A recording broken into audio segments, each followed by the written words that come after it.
Hello. Today we're going to talk about motivation and emotion. And the first thing will be motivation. Now, the definition is the physiological and psychological factors that account for the arousal, direction, and persistence of a behavior. That's a lot of words just to hear you say, what is it that makes you do something? What gives you the oomph? Okay? There are several theories about what motivates us to do things, and they're broken down into different approaches. And the first one we're going to talk about is the biological approach. Now, with the biological approach, first of all, the biological theory, we're going to talk about instinct.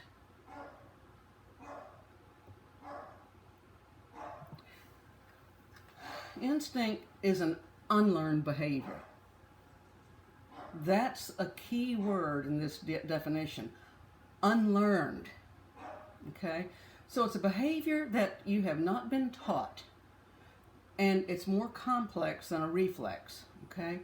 So it is something that you're basically born with. Nobody taught you how to do it. And it comes on without a stimulus. Okay? Many times instincts are characteristic to one species. Okay? Now, we're going to talk about instincts here. And when I was in my basic psych class, we talked about instincts, and we talked about the swallows returning to Capistrano, and we talked about the salmon swimming upstream, and all those things. Didn't mean squat to me. Didn't mean a thing. But several years ago, I got my first female dog.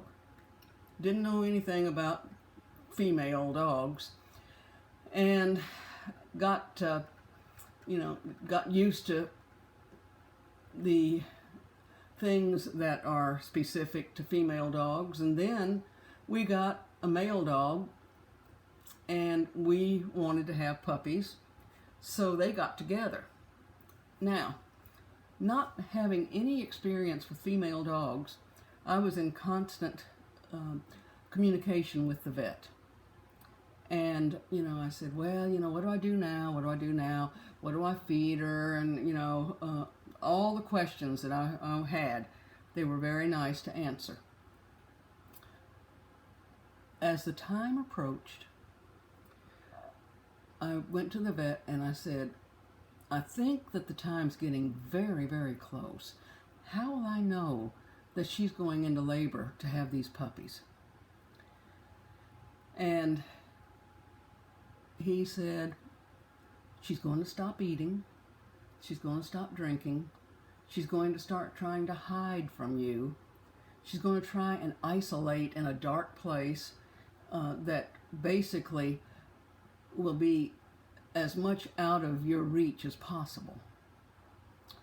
Well, actually that night she started those behaviors, and then the next morning the first pup came out, and that sweet little mama dog nuzzled it, licked it, pulled it close to her for body warmth, and then turned right around, grabbed that umbilical cord, started yanking it out of her, and then when the placenta came, she ate it. And I'm sitting there going, no, this is horrible. Oh no, this can't be. And the person that was with me, that was helping to deliver the pups, said, no, this is what she's got to do. She will do this with each pup because they have to eat the placenta for antibodies and for their metabolism and for the baby's health. I thought, first of all, that she was going to strangle on it because she basically swallowed it whole. And it was one of the grossest things I've ever seen. But when it was all over, I'm sitting there and I'm thinking, I got this little mama dog when she was 6 weeks old. And when she got pregnant, she didn't have a YouTube to say how to birth puppies. She didn't have any self-help books, how to birth puppies, birthing for idiots. She didn't have any modeling to watch. But she knew how to birth those puppies. Nobody taught her. She just knew. That's an instinct.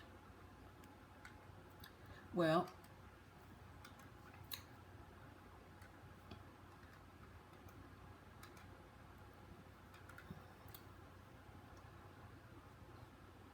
following up this slide is a quote about instinct. The behavior should be automatic, irresistible, triggered by something in the environment, occurs at some particular time during development, requiring no training, being unmodifiable, and occurring in all individuals of a species.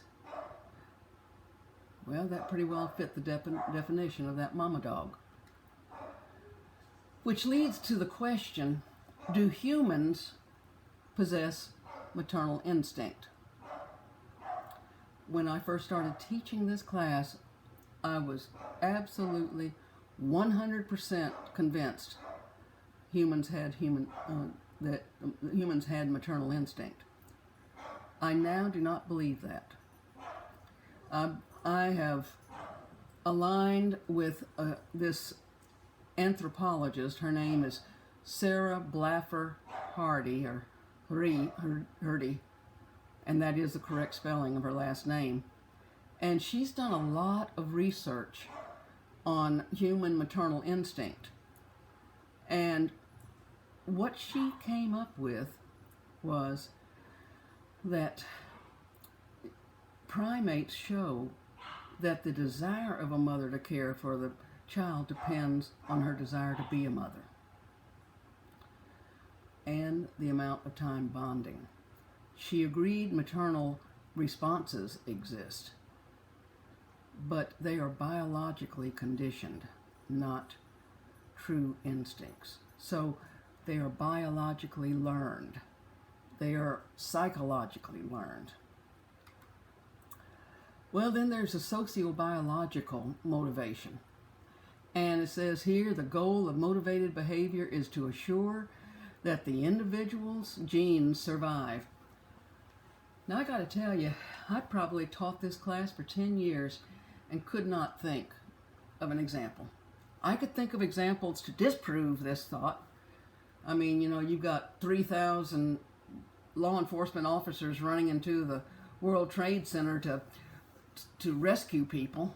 Well, they're certainly not trying to protect their genes.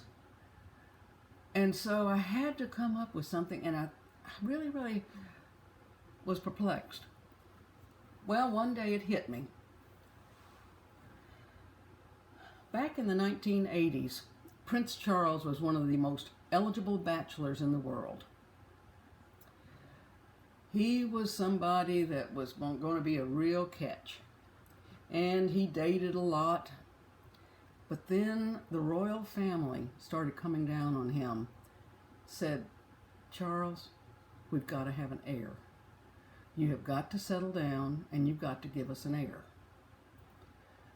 Well, he was also seeing a woman named Camilla on the side, and she was married. And so he couldn't announce that he wanted to marry her because that would create a real problem with his being connected with the Anglican Church, the Church of England. Well, again, he was getting a lot of pressure, a lot of problems.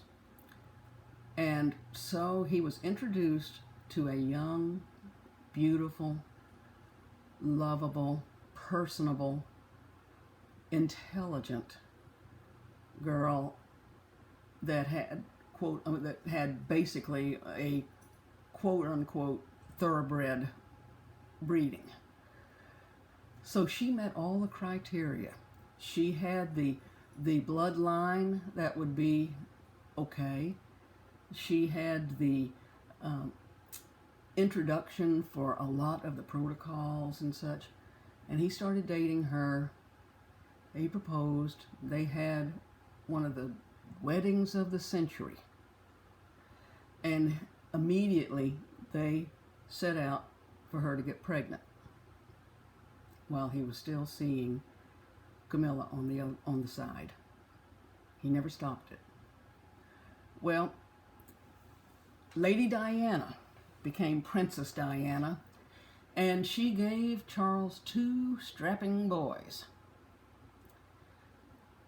Now, it is my contention he did not marry Diana because he loved her. If he loved her, he would have given up Camilla. But he kept seeing Camilla. And all through their marriage, he continued to see Camilla. They had many fights. They had, Princess Diana and Charles didn't get along, ended in divorce. Again, I do not believe that marriage was based on love. I think his total motivation was to assure that the royal gene line went on. Well, then there's a theory called the drive reduction model. This says motivated behavior is directed toward reducing a physiological need.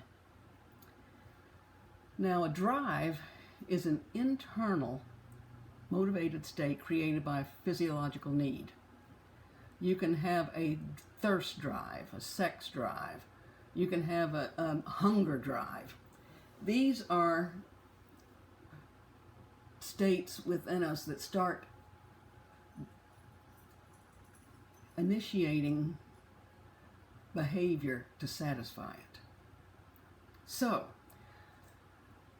when a person has a drive and that there is behavior to satisfy that drive and it is completed and the drive is no longer, then we're talking about the drive reduction model. Motivated behavior, the reason we have behavior is because there is a physiological need that needs to be reduced. When you have that behavior, it reduces the need. Optimum level theory. This is also called the arousal theory. Here it says that the body will function at a specific level of arousal, which varies from one individual to another, and it helps us to understand the need for change. Now, let's say that a guy is born in New York City, raised in New York City. He goes to school, grades 1 through 12, New York City. Goes to college, New York City. Graduate school, New York City. And New York City is one of the major hubs in the world of busyness, of the rat race. It's constantly moving, constantly going. Something's constantly going on. This is a place that has baseball, football, basketball, soccer, wrestling, ballet, opera, Broadway. Something always is on the go. Well, when he graduates, he gets a job offer. And this job offer, the guy says, this is what we want to pay you. And he looks at that and he said, oh my gosh, that's twice as much as I thought I could ever get. And the guy says, and you hadn't seen the best yet. There's perks, there's bonuses. And the fella says, well, where do I sign up? He said, no, wait a minute. There's one thing that you need to know before you agree to take this job. You're going to have to move. And the guy says, for this much money and these kind of bonuses and perks, I'll move. And they said, but you'll have to move to Toadsuck Ferry, Arkansas. He said, no problem. He gets to Toadsuck Ferry, Arkansas, and the population is under 1,000. And there's nothing to do. Even if he goes to Little Rock, it doesn't nearly match the rat race that he's used to. And so what happens? He becomes bored.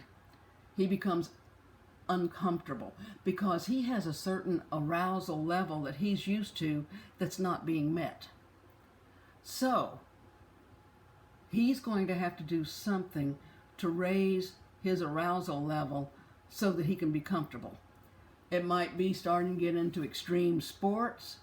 It might be using some of those big bucks to go to cities on the weekend and to party and get into the rat race on some of the big cities of the South. But it's going to motivate him to do something to increase his arousal state. Now, on the other hand, if you had a girl from Toadsuck Ferry and she went to New York, oh my goodness, she's going to be overwhelmed. She's not going to be able to function. She's probably going to shut down because, oh my gosh, I'm not used to this, fast pace and everything that's going on. So she might get an apartment way out in the suburbs or the country so that when she's not at work, she can reduce all that type of arousal and energy level. There's a psychoanalytical explanation for motivation, and Freud said that basically biological instincts are classified two ways: either life instincts, the eros, or the death instinct, thanatos, which means basically constructive or destructive types of instincts. Freud believed that humans do have these two basic drives.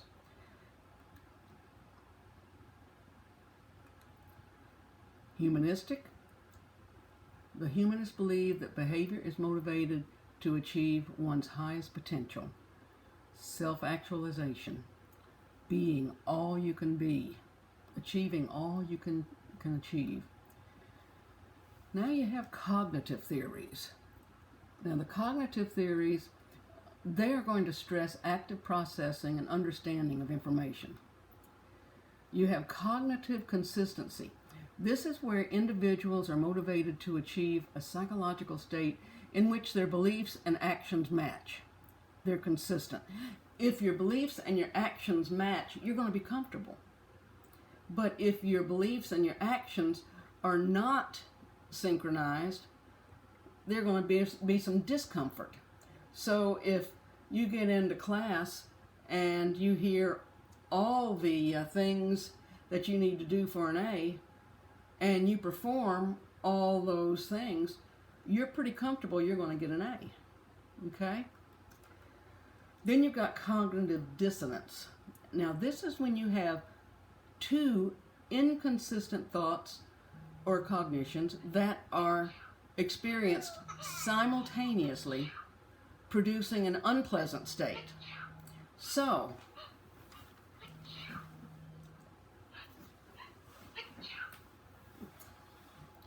let's say that, all right, one time I was lecturing about marijuana, and I had a student that was becoming more and more restless in class, and pretty soon she started mumbling in class, and I'm giving this lecture and telling about the risks of using marijuana, and she's becoming more and more restless, more and more upset. Pretty soon she's whispering to the person that's sitting next to her, "This teacher is lying. She doesn't know what she's talking about." And the whispering gets louder and louder until finally she literally stands up in class and points at me and says, "This teacher is full of," and it's another word for excrement.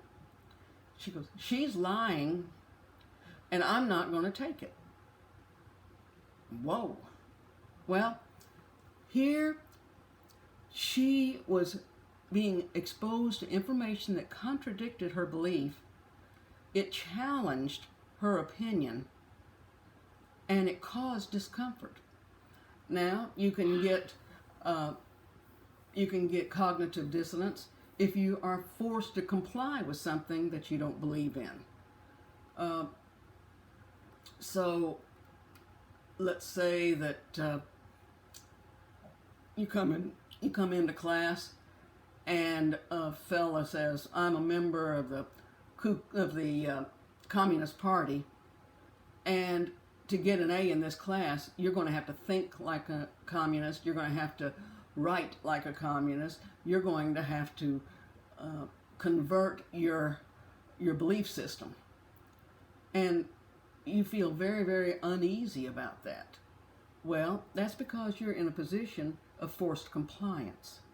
You're going to be exposed to information you disagree with, and it certainly would challenge your opinion. And so here, the person is very uncomfortable because of cognitive dissonance. Then you have the incentive theory, and here it says that behavior is motivated by being pulled by a goal. Okay? I would love to think that every student signs up for my class because they've heard that they get such incredible information, such pearls of wisdom, that every time they come out of class, they are just supremely educated to the max.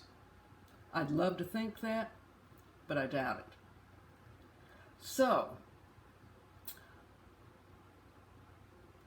the real truth is, somewhere along the line, people have told them, if you get a college education, you will get better jobs and you will get more money. And so money becomes the goal. You want more money. The way to get more money, get a good education. Good education, college degree. To get a college degree, you have to sign up for some specific courses. And you get into that class, and the teacher says, you have to jump through these hoops to pass this class, and you have to jump through even higher hoops to make an A or an excellent grade. Well, you put up with what the teacher says, and you jump through those hoops, because as you mark off those classes on your transcript, and you get all the classes marked off, they say you've done it. Here's your degree. And so the incentive for going through all that stuff in each class is to be able to get a degree, to be able to get more money. Now, Maslow's hierarchy of needs. This is one of the classic topics of psychology. Maslow said that we all have needs, and they are based on a kind of like pyramid. That the bottom layer is the largest, and you can't move into the second layer until the first layer is all of those are attained. Then you can't move until the third layer until all of the needs of the second and the first layer are attained, and you can't move into the fourth layer until all the goals of the third, second, and first layer are attained. And let's say that you're up into the third layer and you get hungry, where you're going to go right back to the first layer, and you have to constantly have those layers completely satisfied before you can move to another layer. Well, the first layer is the basic needs: food, water, sleep. The second layer is a need for order, predictability, physical security, freedom from fear. The third layer is belongingness. That's when you start affiliating with friends, getting a group of friends that you like to hang with. You find a support manner. You are engaged with identifying with a group, and it's here that you start looking to attain a relationship, an intimate relationship with another. The fourth layer is esteem.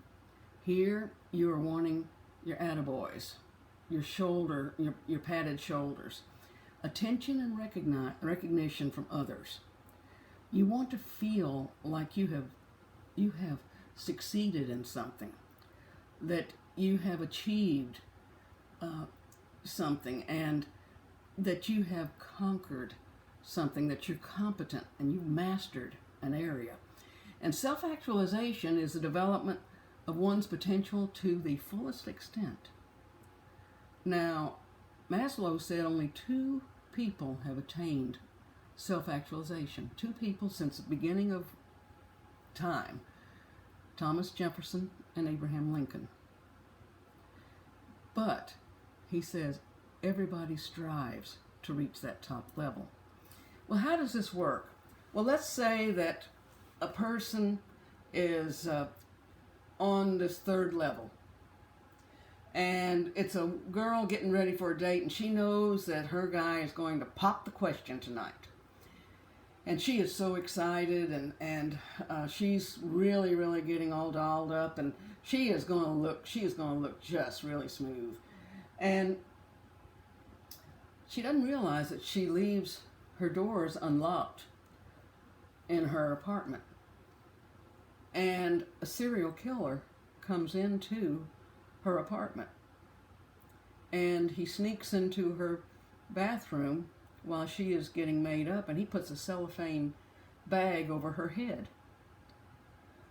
Now, as she is gasping for air, as she is concerned that she is not getting the air that she needs to live, I don't think she's thinking about that date that night. I don't think she's thinking about whether he's going to pop the question. I don't think she's thinking about how good she's looking. She's going to go right back to the 1st level. The basic need to live. And in this particular circumstance, the need is air. Now, we'll go ahead and say that her boyfriend comes in, sees what's happening, wrestles with the serial killer, knocks him out, calls the police, and now he really is her knight in shining armor. And she is back on level 3. Different pyramids have different things associated with it, but basically we are talking about physiological needs, we are talking about safety needs, love and belongingness, self-esteem, and self-actualization.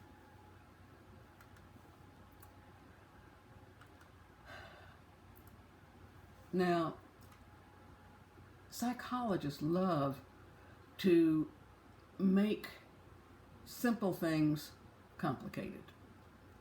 So here we're going to talk about when you have decisions to make, and they're not easy decisions. Okay? So let's say that you have been offered your dream car or your dream vacation. Which would you take? Well, here you want both of them equally. You want the car with all your heart, but you want that vacation with all your heart. But you can only choose one. That's approach.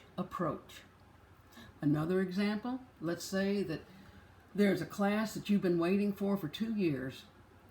It is an elective class, but it's one that you really, really, really wanted to take. Well, there's another class that you've been dreading for 2 years.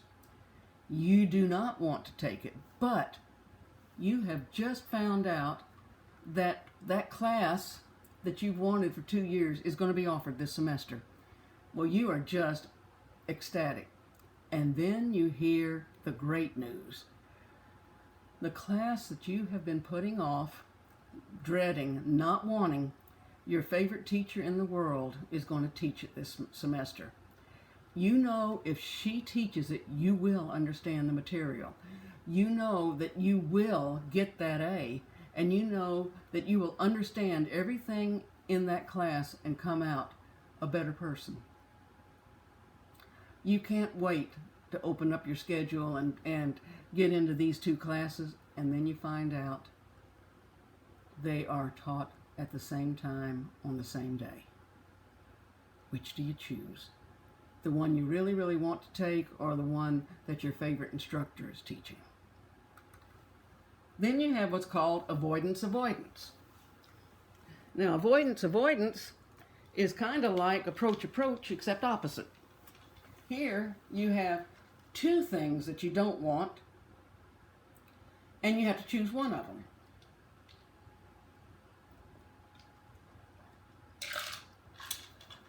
Let's say that guy goes before the judge, and the judge says, well, son, here you are again. You know, I'm getting to know you on a first name basis. And he said, I'm sorry, Judge. You know, I didn't mean to do this. And he gives him all the regular speech. And the judge says, well, that may be, but you know something? You've done something this time that has given me a little bit more leverage, and I can do something a little bit stronger. And so your sentence is to either go and sign up and enlist in the Army for 2 years or go to prison for 2 years. Your choice. But, Judge, I don't want either one of those. Not an option. The Army or prison. Which is it? Then you have one last. Approach avoidance. Now, here you have a problem. A solution to that problem is introduced. You have the option of saying yes or no to that solution. Okay? So, if you say no, the problem's over. But if you say yes, there's two things that go along with that yes. There's something that you really, really like about that solution, but there's something you really, really hate about it as well. So, several years ago, my husband was cooking on the grill, and he made some pork chops that should have won awards. They were thick, they were juicy. There was nothing has come close to how great those pork chop was. And he also put corn on the cob on the grill, and I made some baked beans, and we had some, I think we had some fries with it, but it was a meal for the records. When I went into the living room, I put my plate on the side table because I forgot my tea. I had to get up and get my tea, come back to the recliner. Well, when I came back, our dog Josh was very close to my plate, and he was sniffing, you know, and he was looking at that pork chop, and you could tell, I'm really hungry. That pork chop would be awesome, but if I take it, I'm going to really get punished. He wanted the pork chop, but if he took it, it would satisfy his hunger, but it would also result in him being punished. Approach avoidance. Something good, something bad. Another example, let's say that there's a concert that you have been really, really wanting to see. It's going to be the concert of the century. An awesome concert. Your favorite group, I mean, it's going to be the best of the best. Well, you get on the phone as soon as they open up the tickets, and it's busy. And finally you get through and they say, we're sorry, all the tickets are gone. Oh no, I want to see that concert. Oh no, this can't be. I've got to get to see that concert. Well, then there's a boy that has really, really been after you, and he calls you up, and he says, you know, I really, really want to ask you out, and I've got tickets for this concert of the century, and I'd like to know if you'd like to go with me. Well, your first thought is, ooh, the concert, I'd love to go with him. Oh, that's fantastic. And then you remember he's got pimples all over his face. He constantly has bad breath. He never bathes, and his car is horrible. Now, you can go, which is what you really, really want to do. But if you go, you have to go with a hideous, horrible person with bad breath and BO. That would be an entire embarrassment if anybody saw you. But which do you do? Do you say yes or do you say no? That's approach avoidance. Well, moving along, sometimes people say, well, why do we get hungry? There's two theories here. One's called the glucostatic theory and the other is the lipostatic theory. Glucostatic theory is when your blood sugar is high, you're not hungry. When you start getting hungry, the blood sugar starts lowering, sending out the message that you're hungry, the cells, the brain gets that message, and it says, that blood sugar's low. We need to do something about it. So it sends a signal to eat. Then the cells are able to use the sugar or the food, and now no longer the hunger signal is sent. So glucostatic, here you got the word glucose, means blood sugar, and it means when your blood sugar is high, you're not hungry. When your blood sugar is low, you are hungry. Sends a message to the brain says eat, and the blood sugar starts rising again. Lipostatic theory, it says that there is a set point in our weight, first of all. Now that's a weight that you pretty well stay at all the time. If I were to ask you how much you weigh, you might say, well, I weigh 120, and you'd probably be within a pound or two if we weighed you. When you start dropping below that set weight, that set point, when you start dropping below the set point, fat is taken from the fat cells, which results in a message being sent to the brain saying, uh-oh, we're hungry. So, lipo or lipos means fat. So, the lipostatic theory says that when the weight goes below your set point, that fat is going to be extracted from fat cells. That causes hunger, which sends a message to the brain, which sends a message, we've got to eat. Now, there are some eating disorders. One eating disorder is called anorexia nervosa. Here, a person will refrain from eating until they can starve themselves to death. Literally starving themselves to death. They do not see themselves as starving. They do not see the bones. They do not see that they are malnourished. All they see is they're still weighing too much. They can become malnourished. This happens very often, starting in women in their teenage and early 20s. And the prognosis is guarded at best. That means the way it's going to turn out,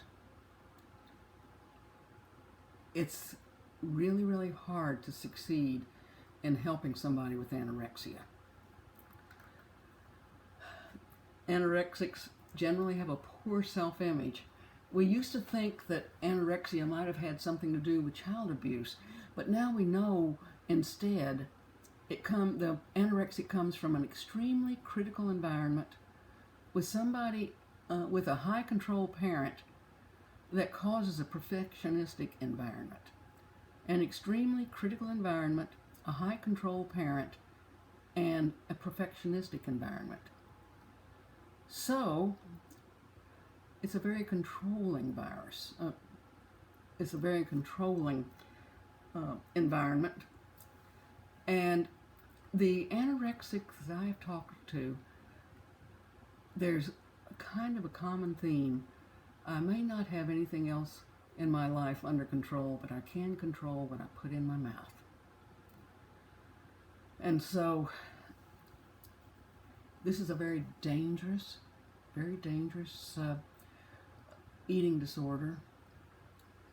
It can cause damage to every organ in the body. It usually will shut down a woman's menstrual cycle and reproductive system first, but they can become so malnourished that the body will actually turn on itself and start digesting some of itself. So it is a very dangerous disease. Now, there's several famous people that have come out and said that they were anorexics. Lindsay Lohan, I think, is one, but another one was a lady from the 1970s and 80s that was part of a very popular brother-sister duo called the Carpenters. Now, on the picture on the left was when they first started becoming famous, and she got the idea from reading a review that she was fat. And so she started trying to diet to look thinner, to look prettier. And it got out of hand, and at one point she got down to 85 pounds. The one on the right is the same girl as the one on the left. She did such damage to her heart that when she developed arrhythmia at 32 years of age, her heart couldn't take it and she died. Here's some more pictures of Karen Carpenter. The next eating disorder is bulimia nervosa. Here, the person generally will eat a very large amount of food and then do something to disperse the food out, such as vomiting, taking laxatives, sticking their thumb or fingers down their throat, taking diuretics, all these things, because after they eat, they want that food out of their body so that it won't make them fat.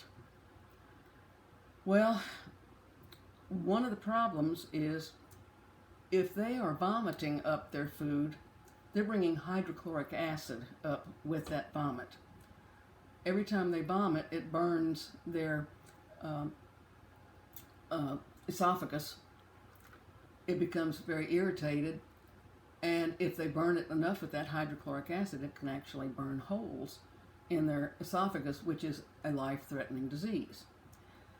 That hydrochloric acid also eats up the enamel on their teeth, and they'll have very gnarly teeth because of the hydrochloric acid.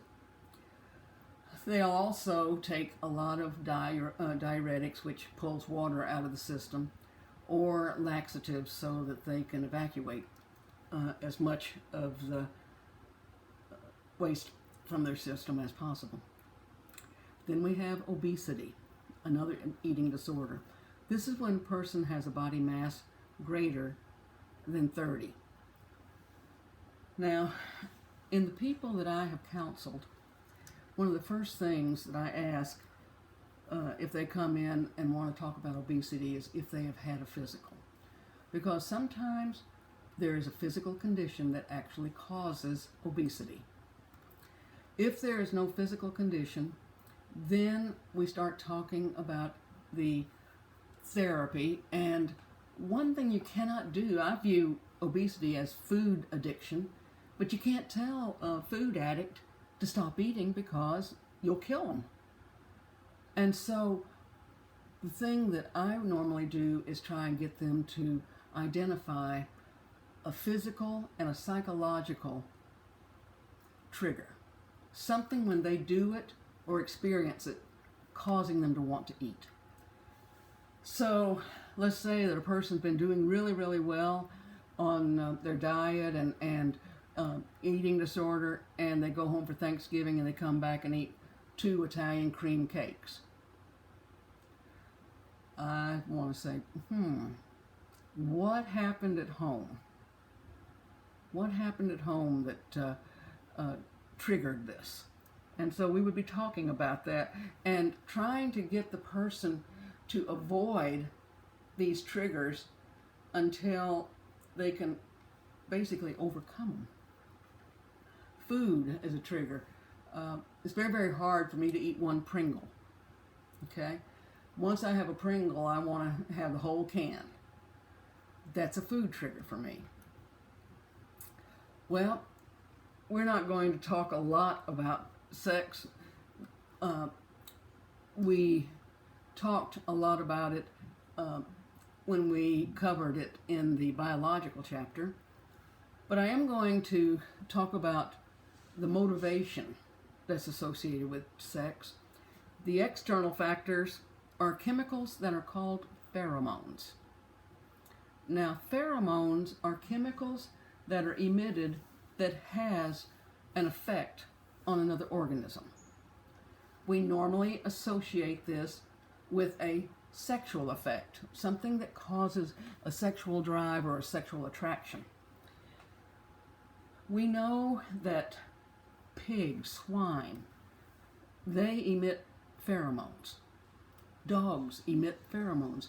If you have an adult female dog go into heat with a female puppy dog that's about 4 or 5 months, say 5 months, it can cause that puppy to go into heat early because of picking up on those pheromones that mama dog is emitting. Cats emit pheromones. Snakes emit pheromones. Insects emit pheromones. All of these emit pheromones. So the natural question is, do humans? And the answer is, we're pretty sure, pretty darn sure, but not absolutely with absolute proof. One of the things that have helped us to realize or question about the pheromones for humans is if women work in a close proximity office, or if they live in close proximity like a dorm or several roommates that are all female, generally what will eventually happen is their menstrual cycles will converge where they meet, and they'll start cycling together. That's called menstrual synchrony, and scientists believe this is caused by women emitting pheromones. Okay? Well, internal factors, hormones affect sex drive. We know that men will produce more testosterone, but they do produce estrogen. And we know that women produce more estrogen, but they do produce testosterone as well. Now, what happens if the testosterone level dips and becomes low? For both males and females, it will affect their sex drive. I had one lady that her sex drive was zip. She didn't even want to be with her husband. She couldn't stand sex anymore. And she came in for counseling, and after we did her intake, the doctor decided to have her testosterone checked. It turned out to be critically low. She took injections, and her sex drive returned, and her marriage was saved. Okay? It is good to remember the sex drive is regulated by the hypothalamus. Sexual disorders. We're going to talk about paraphilias. A paraphilia is sexual arousal caused by objects or situations not considered sexual by most people. Now, if you are viewing this slide series with children within hearing distance, I would suggest that they be removed from the room. This is a disclaimer, but I do not believe that children should be exposed to some of this information. Exhibitionism, well, we call, as a joke, we call them flashers. And they can be arrested for indecent exposure. But those are not, let's say you've got a streaker, okay, somebody who streaks through public naked. Well, that may not be an exhibitionistic disorder. It may be an exhibitionistic act, okay? To be a disorder, the person who's doing it has to have sexual arousal resulting from exposing one's genitalia to an unsuspecting individual. Sexual arousal resulting from exposing one's genitalia to unsuspecting individuals. So, if you've got a guy that goes into a strip club and a woman takes off all of her clothes, okay, she is not an exhibitionist. Or I should say, she does not have exhibitionism disorder, because she is not getting sexually aroused from exposing her genitalia, and these are certainly not unsuspecting individuals. They're paying to see her. So, a erotic dancer is not does not have exhibitionistic disorder. Okay, voyeur.